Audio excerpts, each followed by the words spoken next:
राधे राधे दोस्तों मीराबाई के बारे में ये कहानी काफी सुनने में आती है कि अकबर और तानसेन भेष बदलकर मीरा के गाने को सुनने के लिए चित्तौड़गढ़ के मंदिर में पहुंचे थे।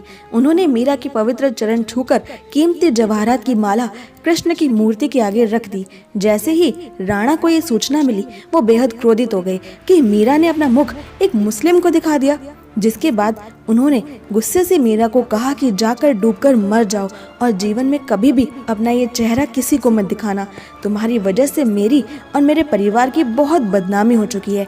तुमने हमें आज लांछित कर दिया मीरा ने राणा की कही बातों का पालन किया। वो गोविंद गिरधारी का नाम जपते जपते कृष्ण के ख्यालों में नाचते गाते नदी की ओर बढ़ने लगी।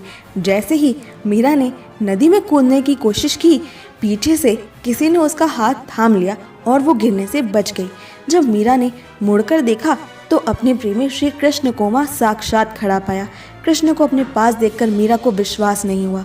वह कृष्ण की गोद में बेहोश होकर गिर पड़ी। ये देखकर कृष्ण मुस्कुराए और मीरा के कान में बोले, मेरी प्यारी मीरा, तुम्हारा जीवन नश्वर रिश्तेदारों के साथ समाप्त हो चुका है। अब तुम आज़ाद हो, खुश रहो, तुम मेरी हो और हमेशा मेरी ही रहोगी। इसके बाद मीरा वृंदावन चली गई। मीरा के वृंदावन चले जाने पर राणा वृंदावन आकर मीरा से माफ़ी मांगते हैं और उसे अपने साथ चलने को कहते भी हैं, लेकिन मीरा साथ चलने से इनकार कर देती है। वो कहती है कि मेरा जीवन कृष्ण से जुड़ा है। यह सुनने के बाद पहली बार राणा कृष्ण के प्रति मीरा के समर्पण और प्रेम की भावना को समझते हैं और उसे प्रणाम कर वृंदावन से वापस लौट जाते हैं। पर असली सच तो ये है कि मीराबाई और अकबर की मुलाकात तो कभी हुई ही नहीं थी, क्योंकि मीराबाई की मृत्यु 1546 ईस्वी में ही हो गई थी, जबकि अकबर का तो जन्म ही 1542 में हुआ था। यानी अकबर के पैदा होने के 4 साल के बाद ही मीरा की मृत्यु हो गई। जब मीरा की मृत्यु हुई, अकबर खुद 4 साल के थे, तो ये संभव ही नहीं है कि वो तानसेन के साथ जाकर मीरा से मिलने आ सकें। असली सच ये है कि जब मीरा को मारने की कोशिशें हद से ज्यादा बढ़ गई, तो मीरा ने तुलसीदास जी को एक खत लिखकर उनसे उनकी राय मांगी थी। तुलसीदास ने जवाब में लिखा, उन्हें त्याग दो जो तुम्हें नहीं समझ सकते। भगवान के लिए प्रेम ही सच्चा प्रेम होता है। दूसरे रिश्ते झूठे और वक्त बर्बाद करने वाले होते हैं। और तुलसीदास जी की इसी सलाह पर मीरा ने अपने घर को त्यागा था। अकबर को अपना चेहरा दिखाने के लांछन के कारण मीरा ने अपना घर छोड़कर वृंदावन का रुख नहीं किया था। ये कहानी और इसका मर्म तो सच्चा है।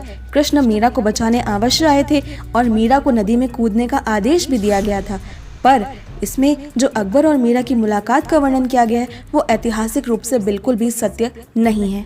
दोस्तों, मुझे इंस्टाग्राम पर फॉलो करना बिल्कुल ना भूलें। मेरी इंस्टाग्राम आईडी है @krishna_my_soul_khushbu। अपनी इंस्टाग्राम आईडी का लिंक मैंने डिस्क्रिप्शन में दे दिया है, तो ज़रूर फॉलो करें। आपको कैसी लगी ये वीडियो हमें कमेंट सेक्शन में ज़रूर बताएं, और अगर आपको ये वीडियो पसंद आई तो इसे लाइक, शेयर और हमारे चैनल को सब्सक्राइब करना बिल्कुल भी ना भूलें। नोटिफिकेशन बेल भी ऑन कर लें ताकि हमारी सारी नई वीडियोस की नोटिफिकेशन सबसे पहले पहुंचे आप तक। मैं मिलती हूँ आपसे अगली वीडियो में। तब तक के लिए stay happy and Radhe Radhe.